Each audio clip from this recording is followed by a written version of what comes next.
오늘 우리에게 주시는 하나님의 말씀은 에스라 4장의 말씀입니다. 포로로 끌려갔던 유대인들이 성전 건축을 하기 위해서 예루살렘으로 돌아왔습니다. 돌아오긴 했지만 주변에 있는 나라와 민족들 때문에 번제드리고 그리고 성전을 건축하는 것이 주저되었습니다. 하지만 용기를 내어서 예루살렘에서 번제를 드립니다. 그리고 성전을 건축하고자 성전 기초를 놓았습니다. 성전 공사가 시작되니 제사장들과 더불어 온 백성이 하나님을 찬송합니다. 또한 첫 성전을 보았던 원로들은 그 감격에 목 놓아 울었습니다. 이렇게 은혜롭게 하나님께서 약속하신 대로 성전 공사가 시작되었습니다. 그런데 공사가 시작되니 염려했던 대로 해방꾼들이 나타났습니다. 1절 말씀 제가 읽어보겠습니다. 사로잡혔던 자들의 자손이 이스라엘의 하나님 여호와의 성전을 건축한다 함을 유다와 베냐민의 대적이 듣고, 하나님의 선한 역사를 시작하는데 대적이 나타났습니다. 이들은 북쪽 사마리아에 거주하는 사람들이었습니다. 일찍이 남유다가 멸망하기 전에 북이스라엘은 아수르에 의해서 멸망을 당했습니다. 아수르는 북이스라엘을 정복하고서 민족들을 서로 섞는 정책을 썼습니다. 북이스라엘의 사람들을 일부를 다른 지방으로 옮기고 또 다른 여러 민족들을 이 북이스라엘 땅에 옮겨 놓아서 서로 피가 섞이게 했던 것이죠. 그렇게 해서 힘을 발휘하지 못하게 했던 것입니다. 그로 인해 북이스라엘에 거하는 사람들은요, 온전한 이스라엘 백성들이 아니라 이제 피가 섞인 그런 혼혈 민족이 되었습니다. 이들은 유대인들을 좋아하지 않았고 유대인들의 근심거리였습니다. 남유다가 포로에서 귀환하여서 성전을 건축한다는 소문을 듣자마자 이 유대인들의 대적인 이 사마리아인들은, 북이스라엘 땅에 있던 사마리아인들은 이 수룹바벨과 족장들에게 찾아와서는 함께 성전을 건축하자고 합니다. 2절입니다. 수룹바벨과 족장들에게 나와 이르되 우리도 너희와 함께 건축하게 하라. 우리도 너희같이 너희 하나님을 찾노라. 아수르 왕 에사라돈이 우리를 이르러 오게 한 날부터 우리가 하나님께 제사를 드리노라 하니. 이렇게 북쪽 사마리아인들이 함께 성전을 건축하겠다고 했지만 남유다의 수룹바벨은 이를 거절하게 됩니다. 왜냐하면 이들에게 악한 의도가 있다는 것을 알았기 때문이죠. 3절 말씀입니다. 수룹바벨과 예수아와 기타 이스라엘 족장들이 이르되 우리 하나님의 성전을 건축하는데 너희는 우리와 상관이 없느니라. 바사왕 고레스가 우리에게 명령하신 대로 우리가 이스라엘의 하나님 여호와를 위하여 홀로 건축하리라 하였더니, 너희와 상관이 없다, 우리끼리 건축할 거다라고 이렇게 얘기를 합니다. 그러자 사마리아 사람들은 성전 건축을 대놓고 방해하기 시작합니다. 4절입니다. 이로부터 그 땅 백성이 유다 백성의 손을 약하게 하여 그 건축을 방해하되. 그럼 어떻게 방해할까요? 우리 5절 말씀은 같이 읽어보겠습니다. 바사왕 고레스의 시대부터 바사왕 다리오가 즉위할 때까지 관리들에게 뇌물을 주어 그 계획을 막았으며. 먼저 바사 제국의 관리들에게 뇌물을 주어서 성전 건축 계획을 막았습니다. 그뿐만이 아니었습니다. 6절도 같이 보겠습니다. 또 아하수에로가 즉위할 때에 그들이 글을 올려 유다와 예루살렘 주민을 고발하니라. 바사 왕에게 직접 글을 올려서 유다와 예루살렘 주민을 고발하였습니다. 그 고발한 내용이 7절에서 16절까지 적혀 있는데 바로 바사왕 아닥사스다 왕에게 보낸 고발장입니다. 어떤 내용으로 그럼 고발할까요? 남유다 백성은 성전을 건축하고 있는 것인데 성곽을 건축한다라고 거짓으로 고발했습니다. 그리고 그렇게 성곽을 완공하면 조공과 조세, 통행세를 바치지 않고 배반할 겁니다 라고 그렇게 고발했습니다. 아닥사스다 왕은 이 조서를 받고는 정말로 성전 건축 공사를 중지하도록 조서를 내렸습니다. 그러자 사마리아 사람들은 예루살렘으로 급히 와서 유다 사람들을 힘으로 억제하여서 공사를 그치게 하였습니다. 그리하여 다리오 제2년까지 성전 건축 공사가 중지되었습니다. 오늘 함께 읽은 에스라 4장 말씀의 전체 내용입니다. 이 말씀을 통해서 두 가지로 함께 우리가 하나님의 음성을 들어보려고 합니다. 첫 번째는 무엇이냐면 선한 하나님의 일 가운데도 방해가 있다는 겁니다. 유다 백성은 하나님의 약속대로 70년 만에 돌아와서 예루살렘 땅에서 성전을 건축하고자 했습니다. 성전을 건축하는 것이 하나님의 뜻이었습니다. 하지만 그 선한 하나님의 역사의 뜻 가운데 방해하는 자들이 일어나서 성전 공사가 중단되게 되었습니다. 바사 제국의 왕 아닥사스다에게 편지를 보내서 유다 백성을 모함했죠. 성전을 지으려는 것인데 성곽을 지으려고 하는 거라고 거짓으로 고했고, 그리고 이제 왕에게 해가 될 거다, 조공도 바치지 않고 왕을 완전히 배반할 거다, 거짓으로 고했습니다. 자신들이 이렇게 고발하는 이유는 왕이 손해볼까 봐 하는 그 충성심에서 하는 거다라고 그렇게 과장해서 그렇게 이야기를 했습니다. 이렇게 악한 방해로 말미암아 성전 건축은 시작하자마자 중단하게 되었습니다. 하나님께서 기뻐하시는 선한 사역이라고 해서 무조건 잘만 되는 것이 아니라는 것이죠. 그것을 이루기 위해 애쓸 때 여러 방해 요소와 어려움이 올 수가 있다는 겁니다. 그러니 선한 일을 하다가 어려움이 생길 때 두 가지를 경계해야 합니다. 하나는 무엇이냐면 그 선한 일이 방해받는 것을 보니 하나님의 뜻이 아닌가 보다라는 의심을 거두어야 합니다. 하나님께서 기뻐하시는 선한 일 가운데도 방해가 있을 수 있고 어려움이 있을 수 있습니다. 그러니 어려움이 온다고 하나님의 뜻이 아니구나라고 쉽게 단정지어서는 안 됩니다. 예수님의 제자들이 하나님의 복음을 전하면서, 하나님 나라 복음을 전하면서 얼마나 많은 어려움과 힘든 일이 있었습니까?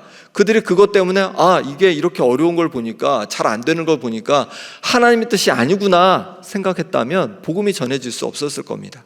어려움이 있더라도, 힘듦이 있더라도 하나님의 뜻임을 확신했기에 그렇게 어려움을 극복하고 복음을 전할 수 있었던 것이죠. 그렇습니다. 우리 인생 가운데 때로 어려움이 올 수 있습니다. 힘든 일이 있을 수 있습니다. 하나님의 뜻대로 삶에도 불구하고, 하나님 기뻐하시는 길을 걸음에도 불구하고 어려움이 올 수도 있다는 것을 우리가 꼭 기억해야 할 것입니다. 선한 일을 하다가 어려움이 생길 때 또 하나 경계할 것은 무엇이냐면 낙심하고 포기하는 겁니다. 유다 백성들은 하나님께서 기뻐하시는 성전 건축을 하는데 정말 큰 어려움에 봉착했습니다. 성전 건축 공사를 그치라고 왕의 명령이 떨어진 것이죠. 그 명령을 거슬러 성전 건축하는 것은 목숨을 내놓고 해야 되는 일이었습니다. 그러니 유다 백성은 포기할 수 있었습니다. 그런데 그렇게 포기했다면 성전을 재건하지 못했을 겁니다. 선한 일을 하다가 어려움이 생길 때 낭망하지 마시기 바랍니다. 그것이 하나님의 뜻이라면 그것을 가지고 하나님께 더 기도하며 하나님을 의뢰하며 하나님의 도우심을 구하시기 바랍니다.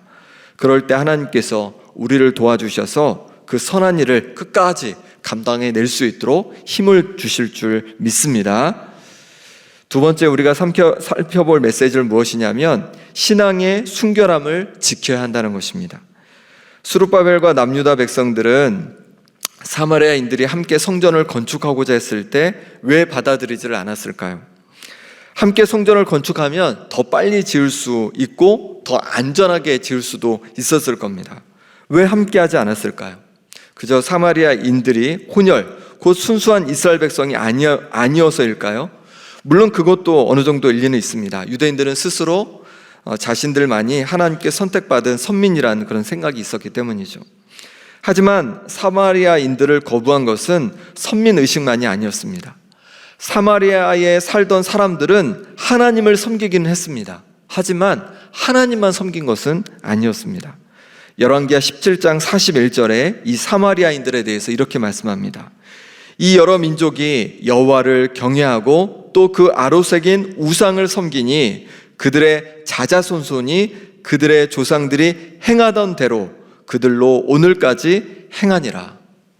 사마리아인들은 하나님을 경외하며 섬겼습니다. 그런데 또 아로새긴 우상도 함께 섬겼습니다. 하나님을 그저 또 하나의 신 정도로 생각한 것이죠. 하나님을 섬기면 복을 주시고 우상을 섬겨도 복을 주시니 둘 다 섬기면 더 큰 복을 받겠다, 이렇게 생각한 겁니다. 그러니 남유다에 거주하는 유대인들은 사마리아인들과 함께 성전을 건축할 수 없었습니다. 사마리아인들이 진정 하나님을 섬기는 것이 아니었기 때문이죠. 사무엘 때도 그러했습니다. 이스라엘 백성은 하나님을 섬긴다 하면서도 가나안 땅의 이방신들과 아스다롯을 함께 섬겼습니다. 그럴 때 법궤마저도 블레셋에 빼앗기고 전쟁에서 비참하게 패하게 됩니다. 하나님의 사람 사무엘은 이스라엘 온 족속을 모으고 이렇게 권면했습니다. 사무엘이 이스라엘 온 족속에게 말하여 이르되 만일 너희가 전심으로 여호와께로 돌아오려거든 이방신들과 아스다롯을 너희 중에서 제거하고 너희 마음을 여호와께로 향하여 그만을 섬기라. 그리하면 너희를 블레셋 사람의 손에서 건져내시리라. 사무엘상 7장 3절 말씀입니다. 하나님은 우리가 우리 가운데 있는 모든 우상을 버리고 전심으로 하나님을 섬기기를 원하십니다. 그럴 때 하나님께서 우리를 건지시고 우리의 피난처가 되어주시는 것이죠. 세상도 섬기고 하나님도 섬기면 다 좋을 것 같지만 그렇지 않습니다. 그럴 때는 하나님께서 우리의 피난처가 되어주지 않으십니다. 하나님만 전심으로 붙드는 우리 성도님들 되시길 바랍니다.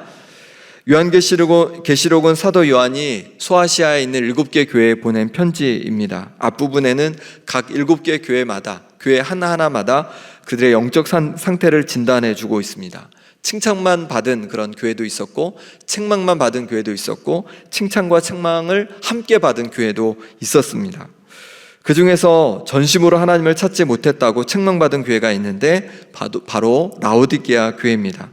라오디게아 교회는 이런 책망을 들었습니다. 내가 내 행위를 아노니 내가 차지도 아니하고 뜨겁지도 아니하도다. 내가 차든지 뜨겁든지 하기를 원하노라. 라오디게아 교회는 하나님을 섬기면서도 하나님을 전심으로 섬기지 않았습니다. 하나님을 전심으로 의뢰하지 않았습니다. 왜 그랬을까요? 왜냐하면 라오디게아 성도들은요 부유했기 때문에 그렇습니다. 세상적으로 부족함이 없었습니다. 그런 부유함이 오히려 성도들로 하여금 자신들의 영적인 공고함을 보지 못하게 만들었던 것이죠. 예수님도 이런 부유한 이들을 향해서 영적으로는 공고하고 가련하고 가난하고 눈멀고 벌거벗었다라고 그렇게 말씀해 주셨습니다. 하나님도 의지하고 재물도 의지했던 것이죠. 하나님도 섬기고 재물도 섬겼던 것입니다. 재물을 의지하다 보니 하나님을 전심으로 의뢰하지 못했던 것입니다. 재물과 하나님을 동시에 섬길 수 없다라고 예수님께서 말씀해 주셨는데 재물도 또 하나님도 섬긴다 하면서 실상은 재물을 붙들고 의지하며 살아갔던 것입니다. 하나님은 우리가 전심으로 하나님께 나아가기를 원하십니다. 전심으로 하나님께 나아가지 못하게 막는 내 안의 우상이 무엇인지 찾아보는 우리 성도님들 되시면 좋겠습니다. 아무리 내가 많이 배웠어도, 아무리 내가 많은 경험이 있어도, 아무리 내게 좋은 재능이 있어도, 좋은 인맥이 있어도, 아무리 많이 가졌어도 하나님의 도우심이 없이 우리는 풍성한 인생을 살아갈 수 없습니다. 이런 것들을 의지하는 사람은 사막의 떨기나무와 같이 공고함을 결국 겪게 된다 말씀하십니다. 그러니 이런 것들이 아닌 하나님을 전심으로 의지하고 붙들고 살아가는 우리 성도님들 되시길 소망합니다. 그럴 때 하나님께서 우리 인생에 참 만족을 허락해 주실 줄 믿습니다. 함께 기도하겠습니다. 함께 기도하실 때 우리가 선한 일들을 계획하고 실천할 때 때로 어려움이 있을 수 있습니다. 힘듦이 있을 수 있습니다.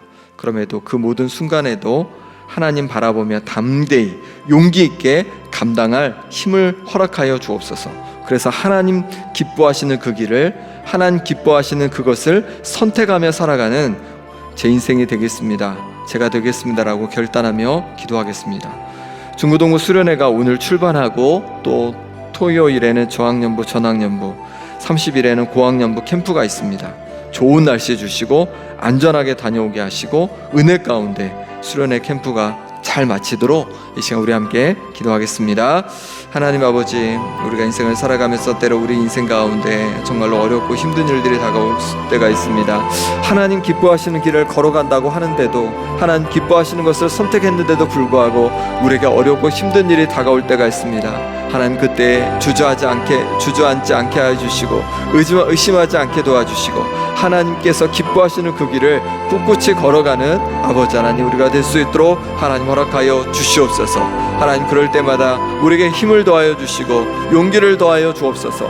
그래서 하나님 온전히 붙들고 의지하며 담대히 승리하며 살아가는 우리의 인생이 될 수 있도록 하나님 함께하여 주시옵소서. 하나님 아버지 오늘부터 중고등부 수련회가 시작합니다. 오늘 출발합니다. 하나님 가고 오는 길 하나님께서 안전을 지켜주시고 또 아버지 하나님 건강을 지켜주시고 좋은 날씨를 또 허락해 주시고 아버지 하나님 풍성한 은혜를 허락해 주셔서 정말 하나님의 은혜 속에서 우리 중등부 고등부 귀한 친구들이 정말로 하나님을 만나고 아버지 하나님의 새 힘을 얻고 돌아올 수 있도록 역사하여 주옵소서. 함께하는 우리 교육자들 또 아버지 하나님 교사들 하나님께서 은혜로 하나님 함께하여 주시옵소서. 하나님 아버지 또 저학년부 전학년부 고학년부도 연이어 있습니다. 하나님께서 은혜 부어 주셔서 우리의 다음 세대들이 아버지 하나님 우리의 자녀들의 손주들이 정말로 믿음 안에 든든히 세워지는 귀한 시간 될 수 있도록 역사하시고 함께하여 주시옵소서.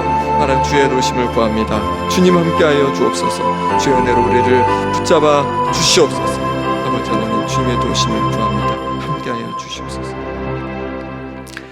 하나님 아버지 우리가 주님 기뻐하시는 길을 선택하며 나아가고자 하지만 그 길 가운데 때로 어려움이 있고 힘듦이 있음을 봅니다. 그럴 때마다 우리 속에 의심하는 것이 아니라 아버지 하나님 낙심하지 않고 의심하지 않고 담대히 주님 기뻐하시는 길을 헤쳐갈 수 있는 용기를 더하여 주시옵소서. 하나님 아버지 오늘부터 중고등부 수련회가 시작됩니다.